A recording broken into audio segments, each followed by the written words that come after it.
오늘 레위기 9장 10장 말씀인데요. 9장 1절 말씀을 보시면 여덟째 날에 모세가 아론과 그의 아들들과 이스라엘 장로들을 불러다가 뭘 했느냐 하면 이게 이제 오늘의 말씀이에요. 이게 여덟째 날에 일어난 일이에요. 아론이 대제사장으로 세워지고 첫 제사를 드리고 거기에 놀라운 하나님의 영광이 나타나고, 근데 또 무슨 일이 일어나냐 하면 아론의 네 아들 중 첫째 둘째 아들이 나답과 아비후가 죽임을 당하는 사건이 이 8일째 여덟째 날 한꺼번에 일어난 일들이. 그래서 여덟째 날이라는 것은 8 앞에 뭐가 있어요? 7 다음에 8, 여덟째 날 앞에 일곱째 날, 그러니까 7일이 있는 것이죠. 그럼 이 7일 동안에는 뭐가 있었느냐 하면 이게 레위기 8장 말씀이에요. 이게 아론이 대제사장으로 위임식을 받는. 그래서 6장 7장은 제사장이 드려야 될 제사의 규례, 그리고 1장은 레위기 1장부터 7장까지 다 제사에 대한 규례들이죠. 그리고 8장에 이 성막을 섬길 제사장을 하나님 모세를 통해서 세우시는 이야기예요. 이거를 모세가 다 감당하는데 성막을 만들고 제사장을 세우고 이 모든 세팅을 다 하는. 그러니까 모세가 아론과 그 아들들을 제사장으로 씻기고 닦이고 입히고 기름 부어 세우는. 그래서 속죄제, 번제, 그 화목제 형태의 요제를 드리는. 그래서 이 모든 것들 다 세팅하는 일들을 8장에 하고 있는데, 8장 33절 말씀을 좀 보시면 이 위임식, 그러니까 이 아론과 그 아들들을 거룩하게 세우는 그 종교 의식, 그거를 8장 33절에 위임식은 이래 동안 행하나니 위임식이 끝나는 날까지 이래 동안은 회막문에 나가지 말라는 것입니다. 그리고 35장 말씀에도 너희는 7주야를 회막문에 머물면서 여호와께서 지키라고 하신 것을 지키라는 것이에요. 그러면 사망을 면하니라. 내가 이같이 명령을 받았느니라. 36장 6절 말씀에도 아론과 그의 아들들이 여호와께서 모세를 통하여 명령하신 모든 일을 준행했다는 것입니다. 그리고 나서 오늘 본문 9장 1절 말씀에 여덟째 날이 그 말로 이어지는, 그러니까 7일 동안의 시간을 통해서 아론과 그 아들들이 구별되고 세워지고 준비되고, 그리고 8일째부터 아론이 자신의 일을 새롭게 시작하게 되는, 이 아론의 인생의 여덟째 날이라는 것은 새로운 이렇게 시작인 것이에요. 그래서 그 이전에 7일 동안에 하나님이 맡기신 일들을 감당할 수 있도록 준비되고 거룩하게 세워지는 시간이었으면 여덟째 날에는 실제로 아론이 그 일들을 감당하는, 긴장되고 흥분되는 날인 것이죠. 이게 이제 우리의 인생의 철저히 준비되고 세워지고, 그러지 않고 여덟째 날이 느닷없이 오는 것 같지만 그렇지 않아요. 여덟째 날이 우리 인생에 왔다면 그 앞에 7일 동안의 충분한 시간이 있었다는 거예요. 그래서 우리의 각자의 그 부르심의 시작과 그 성취, 이거는 그 세상과 격리된 그 하나님하고만 있는 그 7일간의 시간. 7일이라는 것은 완전한 것이요. 온전히 하나님과 있는 그 시간. 이 꽉 채운 시간이 없이는 여덟째 날이 오지 않는다는 것이.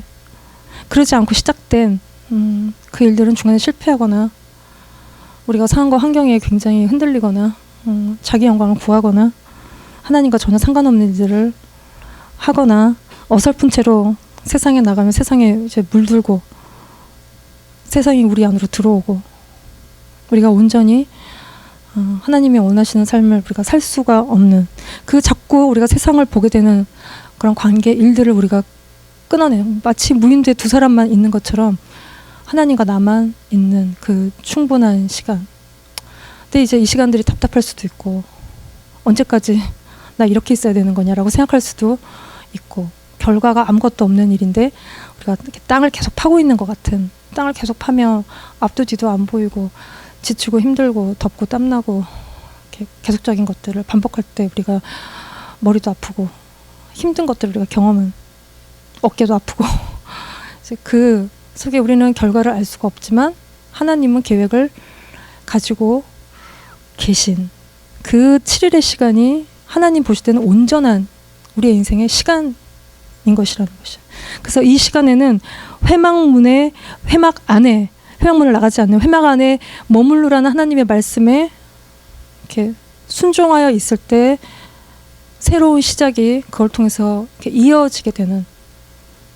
근데 이제 우리는 이렇게 계속 이렇게 살아야 되나 낙담하고 또 초조해지고, 근데 하나님은 초조하지 않으시고, 우리는 이게 평생을 그렇게 사는 거 같지만 하나님이 마지막으로 인생에 10년을 쓰실 수도 있고 뭐 1년을 쓰실 수도 있고 단 한순간을 쓰실 수도 있고, 뭐 하나님의 뜻인 것이죠. 우리가 이 끝이라고 느끼는 그 상황에 하나님은 새로운 일을 시작하시는 게 하나님이 일하시는 패턴이에요. 우리가 나 최선을 다했고 더 할 일이 없고 더 이상 못하겠고, 그 끝에 하나님이 새로운 일을 시작하시는 것, 그게 하나님이 항상 우리의 인생 가운데 일하시는 패턴. 그래서 우리가 느닷없이 뭔가 새로운 일이 우리 인생 가운데 시작되기를 바라고 또 뭐 그렇게 되는 것 같이 누구의 인생을 보면 저 사람 뭐 그런 것 같지만, 충분히 하나님 안에서 보내는 7일간의 시간이 온전한 시간이 있었다는 것이. 그 7일 후에 8째 날에 아론이 백성들 사이에 등장하고, 아론의 인생의 뉴 라이프, 새로운 인생인 거죠. 모세의 형으로, 모세의 입으로 존재하던, 그리고 금송아지 만들고 막 그러던 그 아론이 대제사장으로 하나님을 섬기고 이스라엘 백성들을 섬기는 그 새로운 인생이 아론의 인생의 시작이 되는 거예요. 그래서 이게 8이라는 것은 새로운 시작을 의미하는 것이고, 이 7이라는 사이클을 돌고 8일째 날이 오는 것이에요. 우리가 이 8이라는 숫자는 노아와 많이 연관이 되어 있어요. 노아의 때를 봤을 때 하나님의 전면적인 심판이 있었고 또 새로운 시작이 있었고, 이 노아라는 이름 자체에, 노아 이름에 이게 히브리어 이 두 글자 알파벳 눈과 헤트, 눈은 새로운 시작, 영원, 뭐 싹 트는 거, 헤트, 이 뜻은 또 생명, 그리고 이거는 6월절에 이렇게 문지방에 피를 발랐던 이 모양을 하고 있는, 그래서 그 안에서 보호되어지고 영원히 지켜지는 그 울타리의 의미가, 우리가 예수 그리스도 안에서 우리의 생명과 그 모든 것들이 지켜지는 것에 의미가 있는, 이게 8번째 글자의 수치도 8인. 그래서 노아 가족이 살아남은 8이 가족을 통해서 하나님이 다 전면 심판 가운데 폐허가 되고 무너진 세상 가운데 생육하고 번성하는 이 땅을 충만케 하는 일들을 하나님이 이 8 가족을 통해서 시작하시는, 이게 이제 노아에게 우리가 새로운 시작에, 이게 지금 인류 역사 가운데 새로운 시작을 다 완전한 심판 가운데 새로 시작하시는 것들을 우리가 이렇게 말씀 가운데 보게 되는. 그래서 심판과 새 일을 항상 공존하는 끝에서 새로운 시작이 있어요. 그래서 우리가 과거를 다 청산해야 새로운 시작이 있고, 우리가 과거에 이런 것들을 다 버리고 하나님께로 돌아와야 우리의 인생의 뉴 라이프, 새로운 시작이에요. 근데 우리는 이 끝에서 하나님을 보는 것이 굉장히 어려운데, 소망을 갖는 것이 굉장히 어려운데, 그 끝에서 소망할 때 하나님이 우리 인생 새로운 시작을 하시는 게 원동력이 되는, 그리고 그것이 또 믿음이죠. 그러니까 끝에서 이 제일 어렵지 않습니까? 우리가 끝이라고 느끼면, 사람들은, 세상 사람들은 끝이라고 느끼면 자살하는데, 끝이라고 느끼는데 거기서 그 시점에서 새로운 시작, 소망, 이건 굉장히 믿음이 필요하고, 우리가 그게 가장 어렵기 때문에 우리가 흔들리는 믿음을 가지고 있고, 그렇기 때문에 우리가 7일간의 이 시간들이 필요하고, 이 7일간의 시간을 통해서 우리 안에 있는 여러 불신들을 봐요. 하나님에 대한 불신. 평소에는 안 나오는데 뭔가 힘들다고 느낄 때 우리 안에 나오는 불신들이 있어요. 하나님은 나만 힘들게 하고, 저 사람만 사랑하시고, 내 인생 되게 꼬이게 하시고, 뭔가 잘 될 리가 없어. 이런 우리 안에 수많은 그 하나님을 향한 불신들이, 이게 다 제거가 되어야 우리의 인생의 새로운 시작이에요. 왜냐하면 그 시작은 하나님이 하시는 거기 때문에 우리 안에 계속 그런 생각들을 갖고 새로운 시작을 한다는 것은 있을 수가 없는 일인 것이. 하나님과 함께 하시는 새로운 인생이 우리 안에 7일간의 시간을 통해서 오는 것이. 이 8에 대한 성경 구절을 좀 더 보면, 레위기 14장 9절 말씀에 이게 이제 나병 환자에 대한 말씀인데, 14장 9절 말씀에 7째 날에 그는 모든 털을 밀되 머리털과 수염과 눈썹을 다 밀고 그의 옷을 빨고 몸을 물에 씻을 것이라, 그리하면 정하리라. 그리고 10절 말씀에 8째 날에 그는 흠없는 어린 순양 2마리와 1년 된 흠없는 어린 양 1마리와 또 고운 가루 10분의 3 에바와 기름 섞은 소재 기름 한 로그 취할 것이요, 제사장이 번제와 소재로 문둥병에 걸린 사람을 위해서 속죄하면 그가 정결하게 되는 그 나병 환자에게 8일째 날은 회복의 날이에요. 문둥병자가 희생제사를 8일째 드려요. 부정하기 때문에 진영 밖에 있다가 그가 진영 안으로 다시 들어오는, 언약 밖에 있다가 언약 안으로 다시 들어오는 회복의 날이에요. 그 전에 7일 동안은 이 8일째 날을 위해 준비한 그 장막 밖에서 더 거룩해지고 더 죄를 돌이키고 끊고 하는 그 7일간의 시간을 통해서 이 문둥병 환자가 8일째에 드리는 희생제사를 통해서 공식적으로 모든 질병과 죄와 수치와 그런 것으로부터 완전히 자유케 되는, 회복되는 새로운 인생의 그 시작의 날인 것이에요. 할례도 보면 남자 아기 할례 며칠 날에 행해요? 8일째, 태어난 지 8일째. 엄마가 애를 낳고 7일 동안 부정해. 그 다음 8일째 이 남자 아기의 표피를 베는 것으로 껍데기를 다 벗기는, 자아를 다 이렇게 죽이는, 그래서 새로운 존재로 태어난 하나님 백성 되게 하는 일도 8일째 다 일어나는 일들이에요. 이 8일째 예수님이 언제 부활하셨을까요? 예수님이 성경 기록에 안식 후 첫날이라고 기록하고 있어요. 안식 후 첫날이 8일째예요. 안식일까지 7일, 그 다음에 8일. 안식 후 첫날 예수님이 부활이라는 것은 새로운 생명이에요. 우리가 죽고 새로운 존재로 태어나는 것이 이게 부활인 것이죠. 그래서 그 안에 영원한 삶의 시작이 있고 그 영원 안으로 들어가는 그 시작이 부활의 날이에요. 그래서 우리가 이 땅에서 주님과 함께 죽고 살 때 우리 안에 아주 새로운 부활의 생명, 우리가 새로운 이전과 다른 새로운 존재가 되고 우리가 또 영원히 부활한 몸으로 그 주님과 함께 살 것을 소망하는 것, 이게 이제 8일째 날인 것입니다. 우리의 인생에 이게 이제 이 짧은 인생이 계속 반복되는, 시작과 끝을 반복, 시간적인 반복. 우리가 엘레멘트를 들어가면 끝나면 미들이 시작됐다가 끝나면 하이가 끝나면 또 칼리지를 가고, 애를 하나 낳다가 또 둘 낳고 셋 낳고, 힘든 일이 너무 많았는데 또 살만한 날들이 오고, 인생의 고통과 수고와 이런 것들이 이 땅에서 끝없는 반복, 그러니까 무한 반복을 통해서 하나님 우리를 통해서 하시기를 원하시는 부르심이 성취가 되면 우리는 영원한, 시작도 없고 끝도 없는 영원한 나라에 들어가서 사는 것, 이게 이제 8일째 날인 것이. 이날에 하나님이 자신의 영광을 나타내 보이시고 충만하게 우리 가운데 기름 부어주시는데, 이게 8째 날이라는 히브리어가 이렇게 쉐멘이라는 데서 이렇게 완전히 기름, 풍성함, 이렇게 정말 하나님은 기름이 뚝뚝 떨어지시는 풍성하신 분. 그래서 그 영광이 8일째 날에 나타나는데, 이 아론의 첫 제사에 이 하나님의 영광이 나타나요. 그 전에 8째 날에 아론이 첫 제사를 드리게 되는데, 9장 2절 말씀을 한번 읽어봅시다. 시작. 아론에게 이르되 속죄제를 위하여 흠없는 송아지를 가져오고 번제를 위하여는 흠없는 순양을 여호와 앞에 가져다 드리고, 이게 이제 아론 자신을 위해서 드리는 제사에는, 속죄제에는 흠없는 송아지를 가져오라는 것이에요. 여기서 흠없다는 것은 아무 흠이 없는 것의 의미가 아니라 벤이라고 해서 아들, 손자, 아이, 그래서 어린 송아지를 말하는, 숫송아지, 어린 송아지를 말하는 것이에요. 이 송아지라는 말, 에겔, 히브리어, 이 표현은 금송아지 만들 때 그 송아지, 그 표현을 그대로 갖다가 쓰고 있어요. 그러니까 아론이 지었던 제가 생각나는. 그리고 번제를 위해서는 흠없는 순양을 드리라고 하는데, 여기서의 흠없는 탐임, 정말 말 그대로 흠이 하나도 없는 깨끗한, 완전한. 그래서 이 두 제사를 하나님이 아론 자신을 위해서 이전에 금송아지를 숭배했던 그 모든 죄를 어린 송아지를 통해서 이렇게 회개하는, 돌이키는 이 어린 송아지, 우리의 죄가 하나님의 아들이신 예수 그리스도를 우리가 끊어져 가는, 그리고 자신을 흠없는 순양으로 온전한 제물로 다시 자신을 하나님께 드리는 요 흠없는 거, 완전한 거, 컴플리트.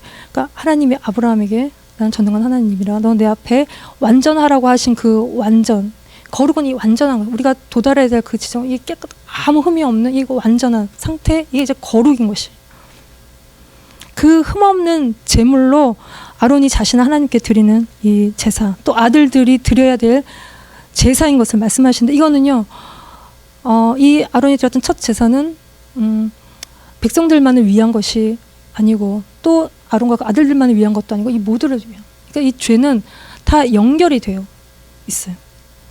이게 전염이 되고 주변을 이 사람을 통해서 또 전염이 되고 이렇게 퍼지는, 제사장이 깨끗하지 못한 백성이 깨끗할 리가 없고, 부모가 죄 짓는데 자식이 바르게 살 리가 없고, 죄는 되게 이렇게 누룩처럼 무섭게 연결되고 이렇게 퍼지는, 부정적인 말을 하고 걱정스러운 말을 하면 이렇게 쫙 이렇게 퍼지고 다 영향을 받는. 그래서 이 모두를 위해서, 이 공동체의 사람의 모두를 위해서 드리는 제사가 필요한 것이에요. 그래서 백성들을 위해서는 어떻게 제사를 드리냐 하시냐 하면, 이스라엘 자손에게 말하여 이르기를 너희는 속죄제를 위하여 순념서를 가져오라는 것입니다. 가져오래요. 이거는 취하는 것이야. 테이크하는 것이야. 가져오는 것은 테이크. 이스라엘 자손들이 자기의 속죄제를 위해서 순념사를 가져와야 돼. 그리고 하나님 앞에 나와야 된다는 것입니다. 그리고 번제를 위하여 1년 되고 흠없는 송아지와 어린 양을 또 가져오고 4절에 화목제를 위해서 여호와 앞에 드릴 수소와 순양을 가져오고 또 기름 섞은 소제물을 가져오라. 그러면 오늘 여호와께서 너희에게 나타나실 거라는 것입니다. 그러니까 희생 제물을 가지고 이걸 희생 제물을 본인이 취해서 가지고 나아갈 때 우리가 예수 그리스도와 함께 예수 그리스도를 통해서 희생 제물 대신 예수님과 함께 나아갈 때 뭐가 나타난다고요? 하나님의 영광이 그 가운데 나타나실 거라는 것이에요. 그래서 이게 백성들이 드려야 되는 속죄제, 번제, 화목제 제사인 것입니다. 그래서 7절 말씀에도 보시면 모세가 또 아론에게 이르되 너는 제단에 나아가 내 속죄제와 내 번제를 너를 위하여 백성을 위하여 속죄하고 또 백성의 예물을 드리려고 그들을 위해 속죄하되 이게 여호와의 명령대로 하는. 그러니까 우리가 다른 사람의 죄만 들여다보는 건 의미가 없고 내 죄도 그 속에 연결되어 있기 때문에 내가 교만하고 내가 음란하며 내 주변에 관련된 사람들이 다 교만하고 음란한지 같이 다 연루되어 있는.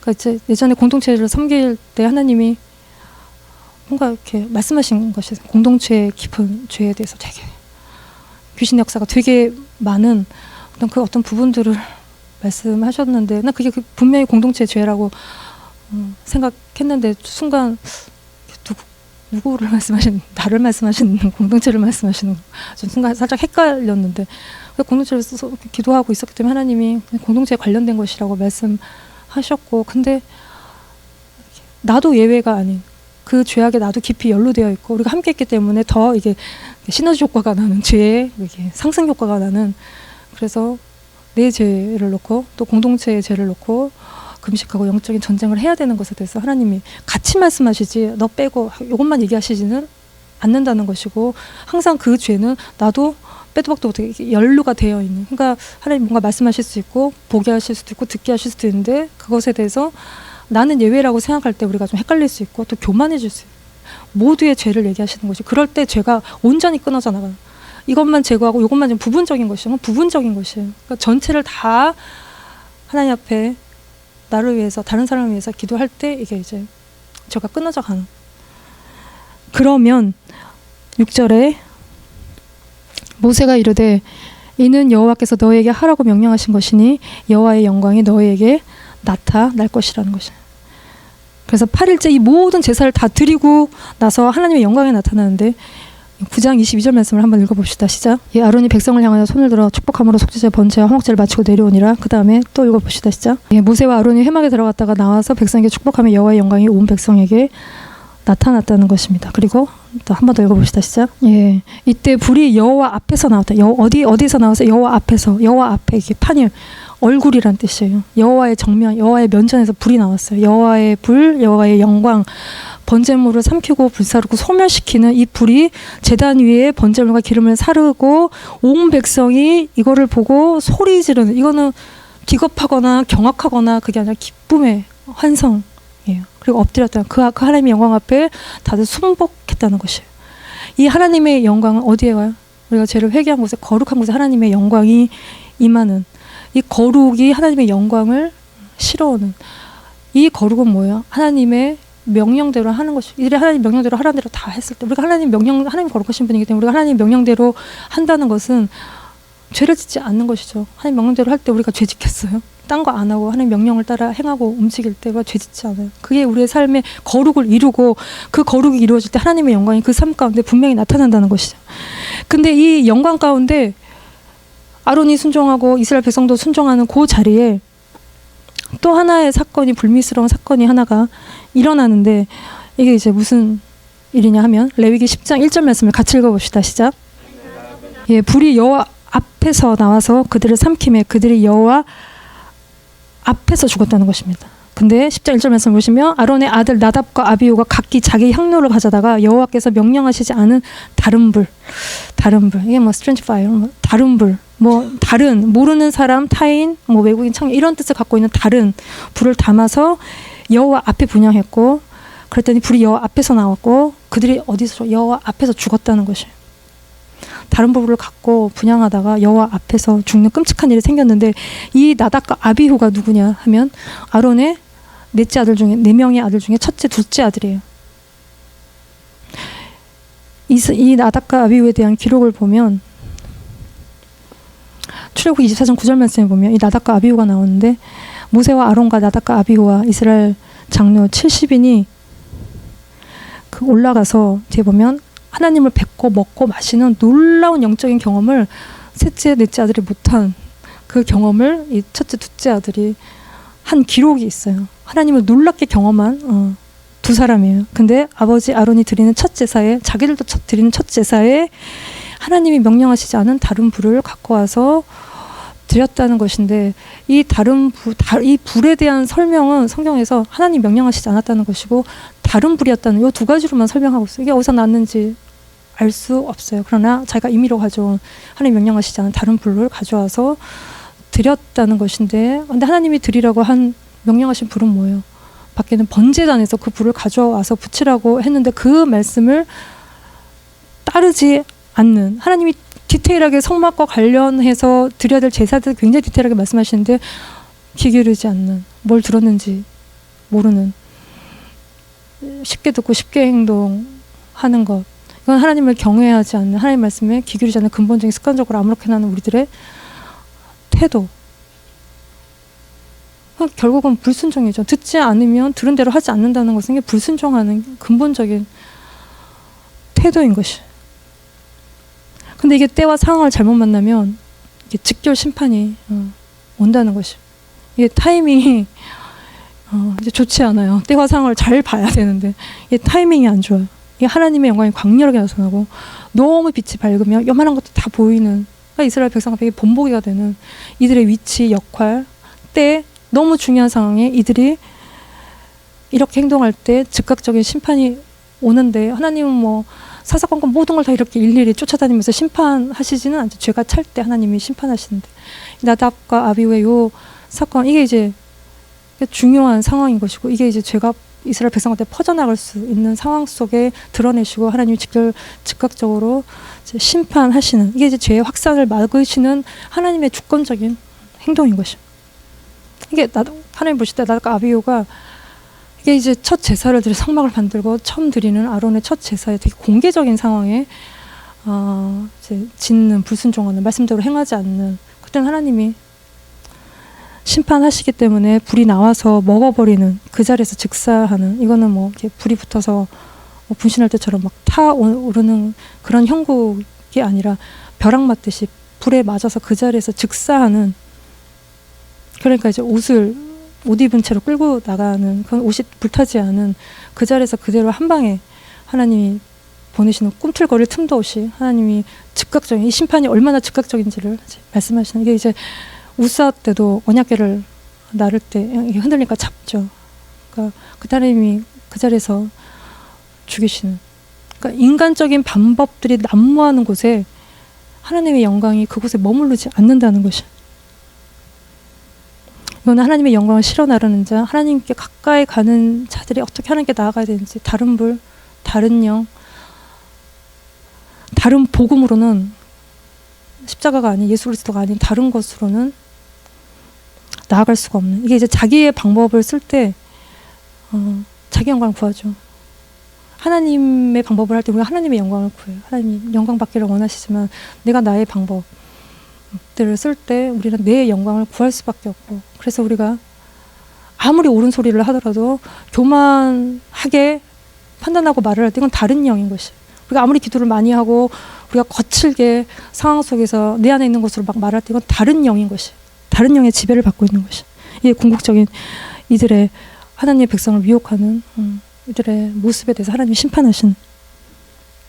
그래서 10장 3절 말씀을 보시면 모세가 아론에게 이르되 여호와의 말씀이라 이르기를 나는 나를 가까이 하는 자 중에서 내 거룩함을 나타내겠고 온 백성 앞에 내 영광을 나타내겠다. 이게 이제 되게 무서운 말씀인데, 하나님을 섬기는 우리가 하나님의 거룩하심을 나타내는 그 사명, 그거를 감당하지 않을 때, 우리가 우리의 방법대로 할 때, 근데 그거는 하나님의 명령대로 하면 돼요. 근데 그러지 않을 때, 이걸 벗어날 때 자신의 방법대로 행하면 우리가 나타나고 하나님 거룩을 나타내지 못할 때 하나님이 우리를 치시는 것으로, 나답과 아비후를 치시는 것으로 자신의 거룩함을 나타내시는 되게 무서운 말씀인 것이.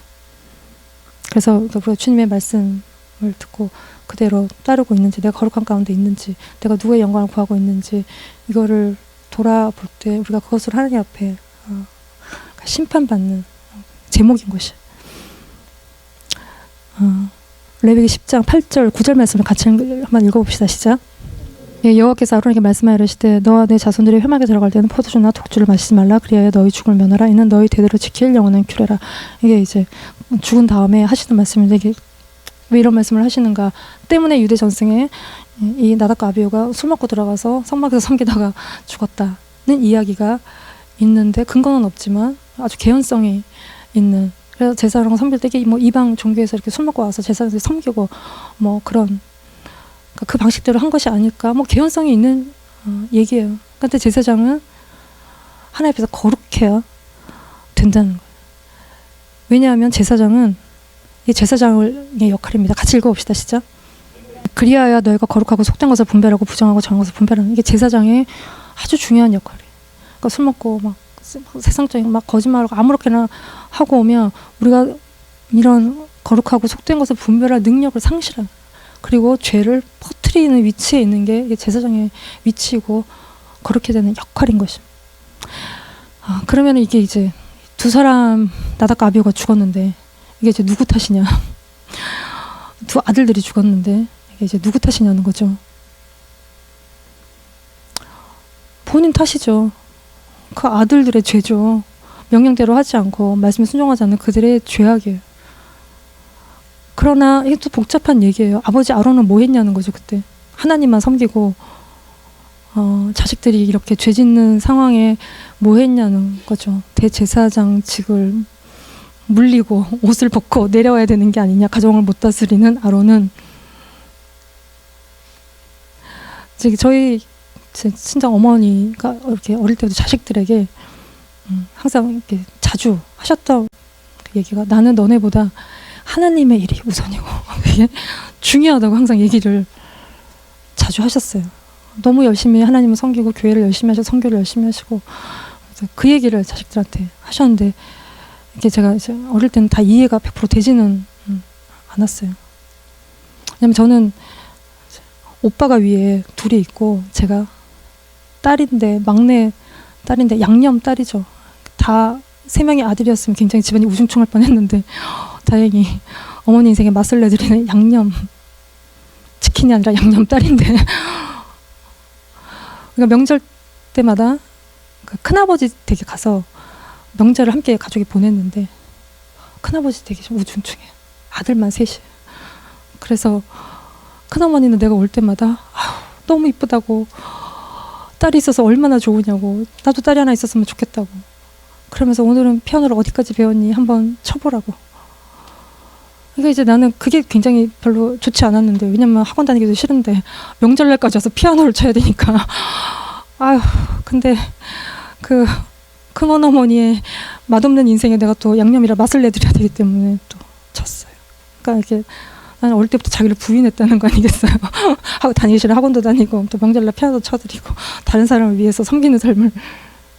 이게 귀한 딸인데 우리 어머니는 항상 이렇게 너보다는 하나님의 일이 중요하다고 얘기를 하셔서, 그때 내가 제가 너무 무식했기 때문에, 그러면 아이를 잘 키우는 건 하나님의 일이 아닌가요? 이래서 미래가 없는 거지 라고 얘기할 수도 있었는데, 교만하게 아는 게 없었기 때문에 내가 그렇게 얘기를 못했어. 근데 어머니의 인생에 하나님을 섬기는 방법이에요. 최선을 다해서. 이게 이제 자식을 우상 삼지 않으시는 이게 얼마나 훌륭한 거예요. 다 자식이 우상이고 자식을 위해서 사는 엄마들이 대부분인데, 내가 너보다는 하나님 일에서 중요하라고 얘기하시니 이거 훌륭하신 거죠.